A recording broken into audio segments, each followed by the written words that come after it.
자, 오늘 내 지식에 마음을 두라 이런 제목인데요. 잠시 우리가 하나님의 말씀을 생각해 보도록 하겠습니다. 그 흥부전에 보시면 흥부가 다리가 부러진 제비를 도와주죠. 그래서 그 은혜를 기억하고 흥부에게 박씨를 선물로 물어다 주지 않습니까? 그래서 나중에 큰 부자가 되었다는 아마 그런 이야기를 잘 알고 계실 것입니다. 하나님께서도 우리에게 선물을 주셨어요. 하나님이 우리에게 주신 최고의 선물 두 가지가 있다면 그 첫째 선물은 하나님께서 자기 아들을 우리에게 주신 것입니다. 로마서 8장 32절에 하나님께서 자기 아들을 아끼지 아니하시고 모든 사람을 위해서 주셨다고 이렇게 성경이 말씀을 하고 있습니다.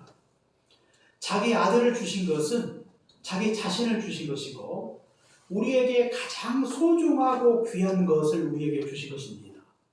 자기 아들을 희생 제물로 우리 위해서 주신 거죠. 이보다 더 큰 선물이 어디에 있겠습니까? 성탄절은 하나님이 우리 인간을 위해서 선물을 주셨어요. 선물을 주신 날이죠, 성탄절이. 예수님이 이 땅에 오신 것은 하나님이 우리에게 주신 선물이다. 이렇게 말씀을 드릴 수가 있는 것입니다. 이것이 첫 번째 선물이죠. 두 번째 선물은요, 하나님의 말씀을 우리에게 주셨다고 하는 것입니다. 말씀. 요한복음 1장 1절에 나와 있듯이 태초에 말씀이 계시니라. 이 말씀이 하나님과 함께 계셨으니 말씀이 곧 하나님이라. 이렇게 말씀을 하고 있는데 말씀을 주신 것도 역시 하나님을 우리에게 주신 것입니다. 그러므로 우리가 하나님께로부터 받을 수 있는 선물 중에 가장 귀한 선물, 곧 하나님의 말씀을 우리에게 주신 것입니다. 하나님께서 우리 민족에게 주신 가장 큰 선물이 무엇일까? 그것도 역시 하나님의 말씀이에요. 특히 우리말로 된 성경을 하나님이 우리에게 주셨어요. 우리말로 번역된 성경을 1882년에 하나님이 우리에게 주셨는데 특히 예수 성교 전서라고 하는 이런 성경을 하나님이 우리에게 주셨어요. 존 노스를 중심으로 번역된 성경을 우리에게 주신 것입니다. 처음에는요, 누가복음 한 권이었어요. 그런데 1887년에 신약 전체를 번역해서 새로운 성경이 나오지 않습니까?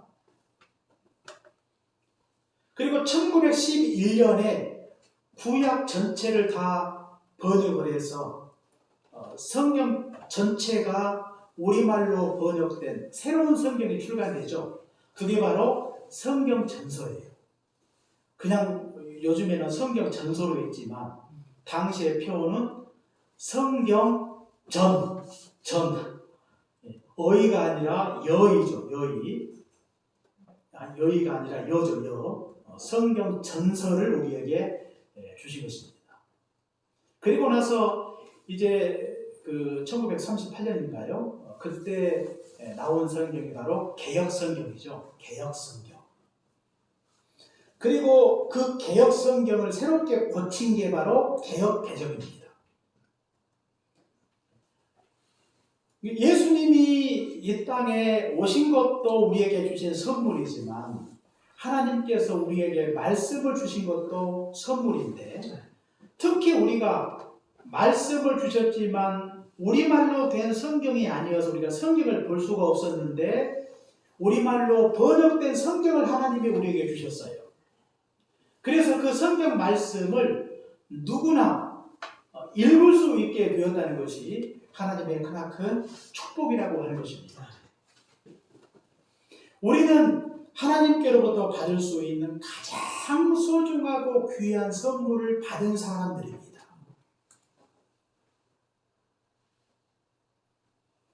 그러므로 이미 우리는 하나님께로부터 받을 수 있는 가장 귀한 것을 이미 다 받았기 때문에 우리가 더 이상 굳이 선물을 받지 않아도 이미 받은 것들로 충분하다고 이렇게 말씀을 드릴 수가 있어요.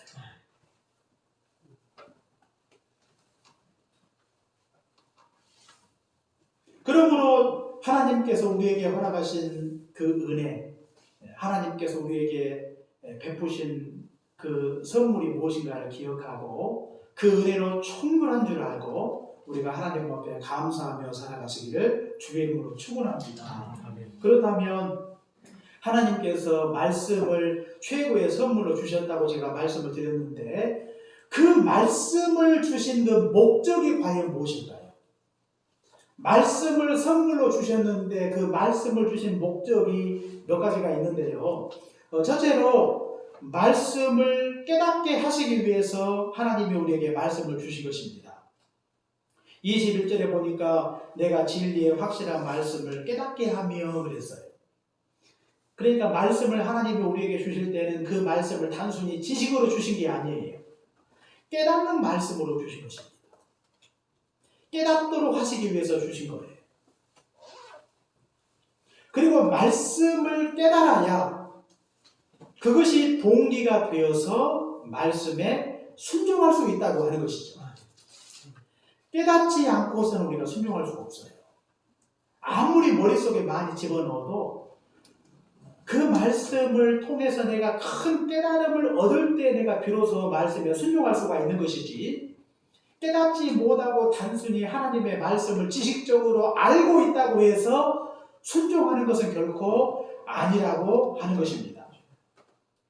그러므로 우리가 말씀을 대할 때마다 깨닫고자 하는 마음으로 말씀을 대하는 것입니다.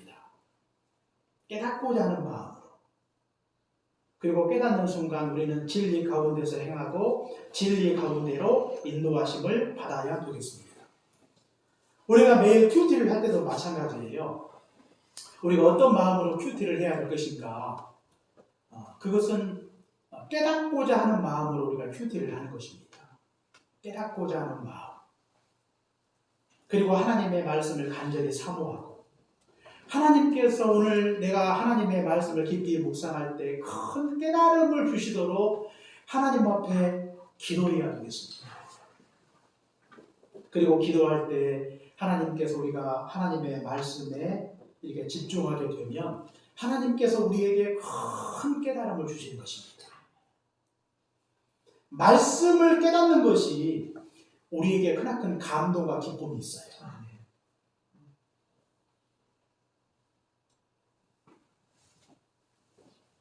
우리가 하나님의 말씀을 가까이 하고 하나님의 말씀을 묵상하는 과정 속에서 깨달음을 얻게 되면 그 깨닫는 그 기쁨이 너무나 크다고 하는 것입니다.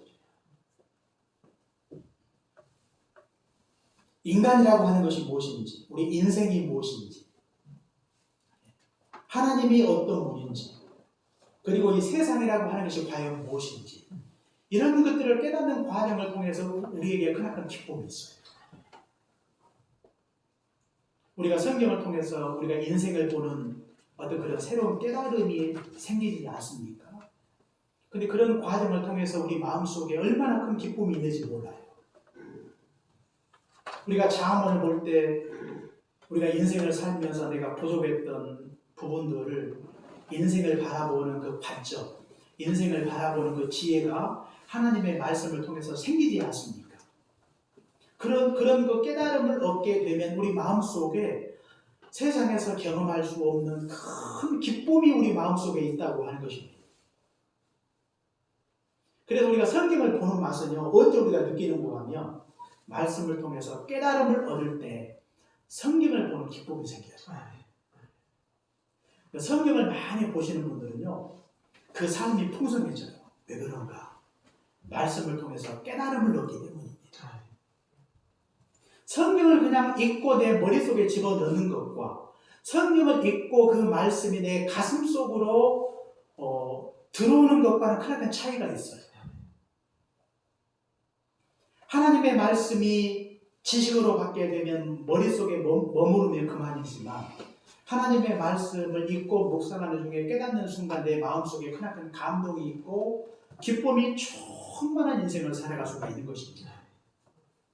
왜 하나님이 우리에게 말씀을 주셨습니까?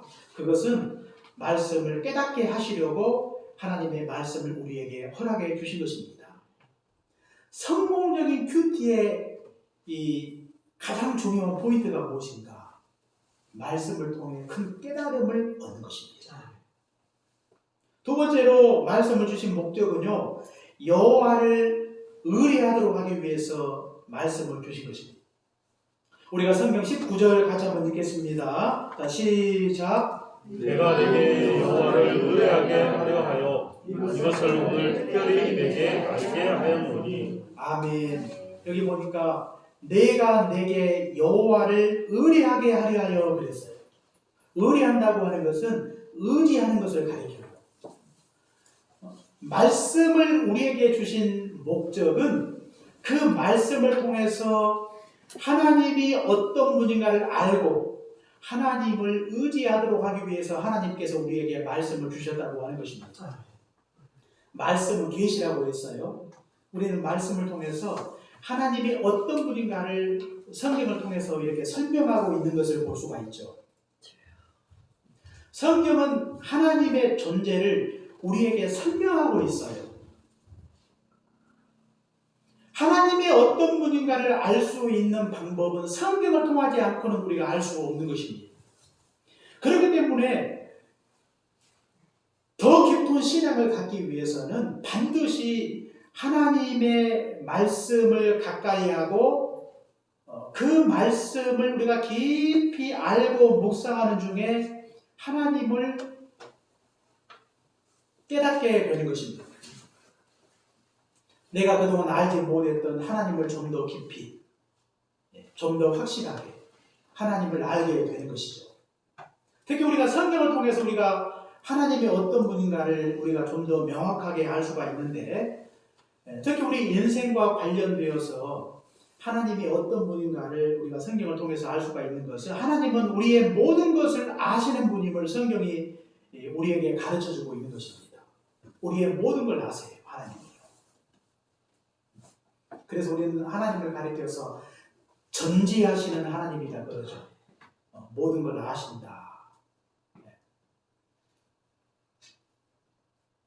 우리의 이 말과 우리의 생각과 우리의 마음을 아세요.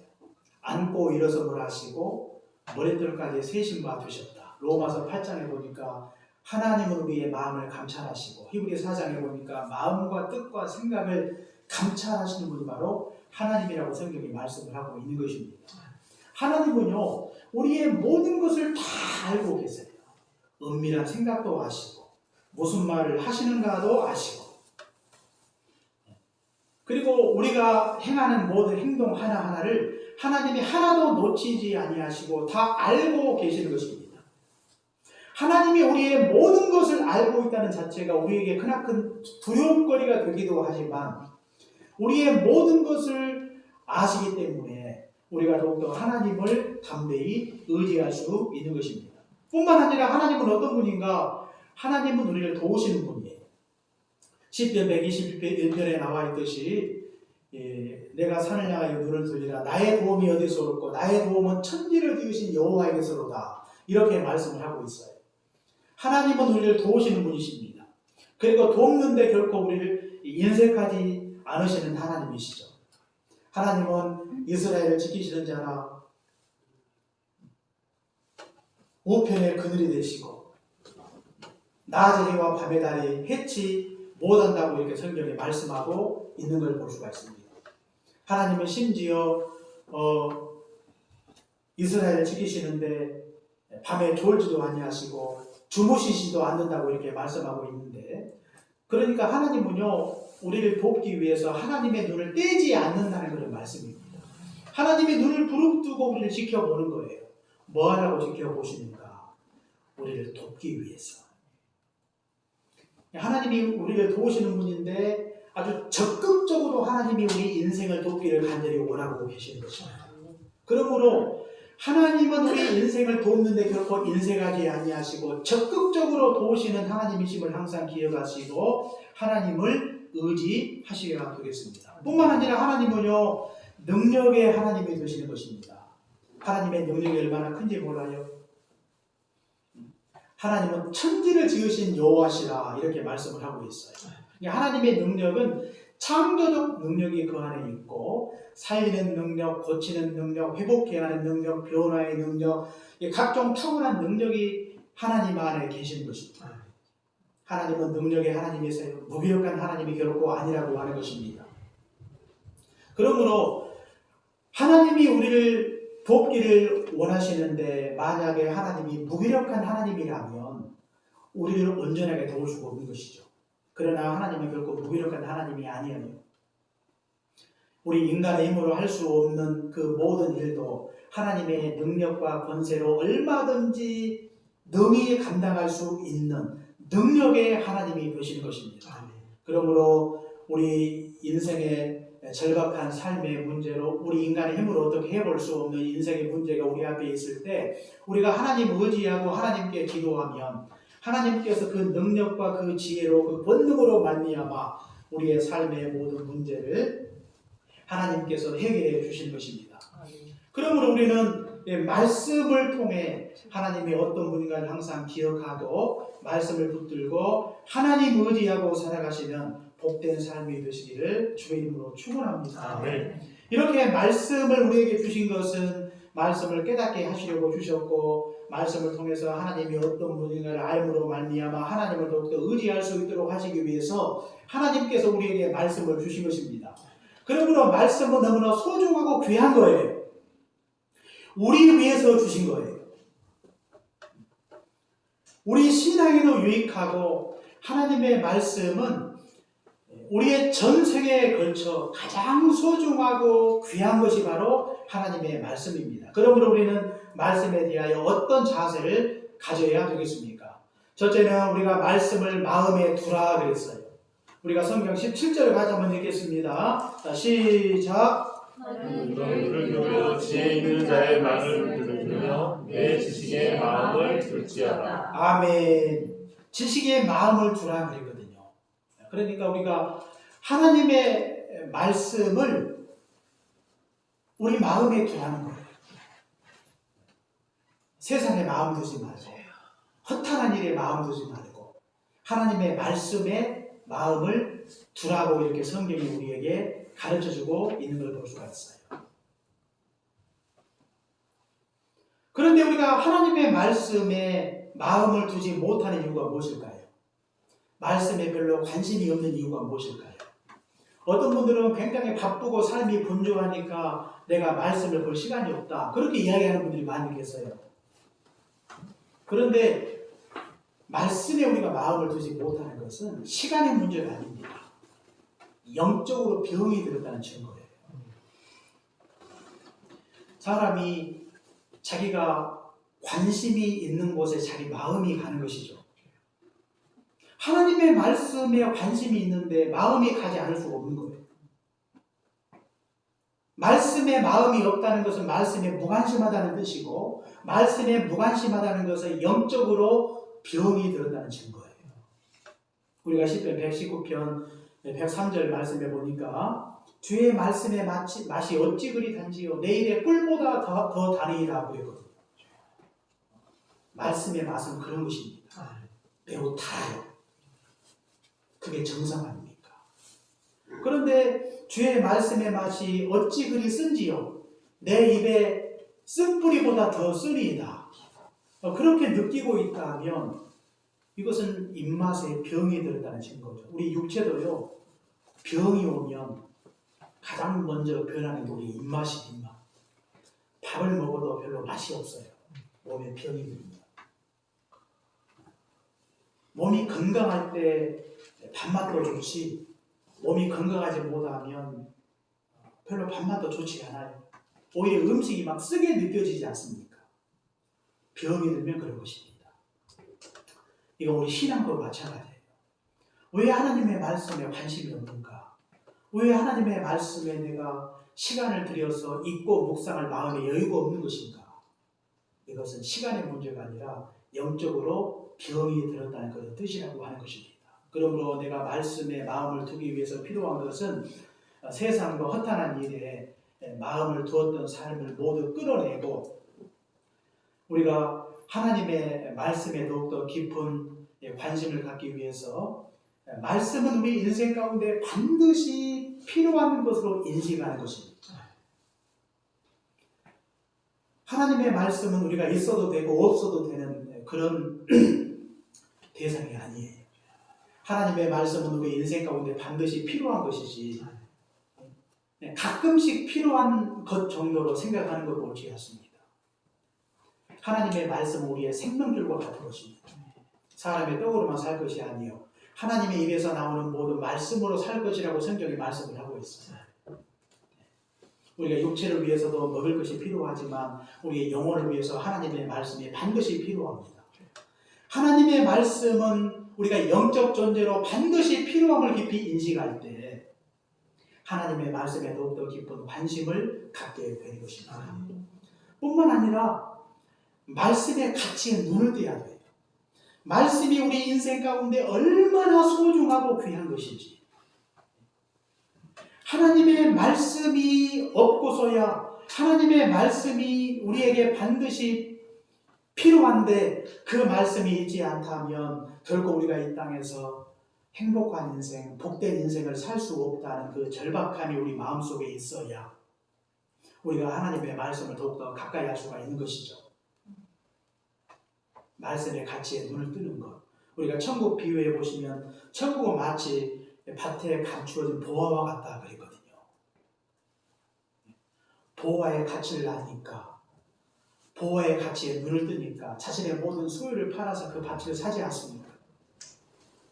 말씀의 가치를 알면 말씀의 가치에 눈을 뜨면 우리가 말씀을 적극적으로 찾게 되는 것입니다. 우리가 말씀을 대하면서 중요한 것은 하나님의 말씀이 우리의 마음을 두는 것입니다. 두 번째로 말씀을 잘 듣는 것입니다. 우리가 성경 17절에 나와 있듯이 너는 귀를 기울여 지혜 있는 자의 말씀을 들으며 그랬어요. 말씀을 듣을 때 건성과 습관으로 형식적으로 말씀을 듣는 것이 아니에요. 말씀을 들을 때 오늘 성경은요 귀를 기울여 그랬어요. 말씀을 잘 듣는 것입니다. 잘 들으면 들려와요. 어디로요? 귀가 아니라 마음으로 들리는 것입니다. 귀로만 들리는 것은 잘 듣는 게 아니에요. 마음으로 듣는 것입니다. 하나님의 말씀이 귀로는 들리는데 마음으로 들리지 않는 것, 이건 매우 심각한 일이에요. 오늘 이 시간에 누구나 다 하나님의 말씀을 귀로 다 듣고 있어요. 졸지 않는 이상, 주무시지 않는 이상 하나님의 말씀을 듣고 있습니다. 그러나 귀로는 들리는데 마음으로 들리지 않는다면 우리는 하나님의 말씀을 잘 듣고 있는 것이 아니라고 하는 것입니다. 하나님의 말씀을 잘 듣기 위해서는 우리 안에 하나님의 말씀에 대한 사모함이 있어야 되는 것입니다. 목마른 사슴이 시냇물을 찾아 갈급함 같이 내 영혼이 주를 찾기에 갈급하나이다. 이런 갈급한 심령으로 마치 목마른 사슴처럼 하나님의 말씀을 사모함으로 하나님의 말씀을 가까이 하는 것입니다. 또 하나님의 말씀을 잘 들을 수 있도록 먼저 기도해야 되겠습니다. 하나님의 말씀이 귀가 아니라 내 마음에 들려오도록 내가 예배를 드리기 전부터 미리 나오셔서 하나님의 말씀을 듣는 자신과 하나님의 말씀을 증거하는 설교자를 위해서 먼저 기도하십시오.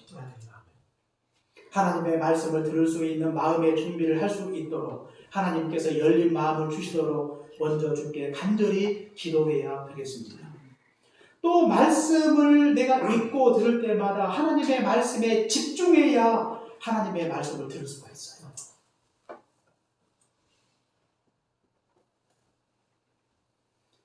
하나님의 말씀에 집중하기 위해서 설교자의 눈을 보고 머리를 땅으로 향하지 아니하고 눈을 감지 아니하고 하나님의 말씀에 집중하기 위해서 설교자의 그 말씀에 귀를 기울이는 것입니다. 말씀을 잘 듣기 위해서는요, 눈을 딴 곳에 두시면 안 돼요. 설교자에게 듣는 게 좋습니다. 요즘은 뭐 스마트폰을 쓰시는 분들이 많이 계시는데, 예배 중에도 그냥 그거 보시는 분들이 계시는데, 이건 심각한 거예요. 중독입니다, 중독.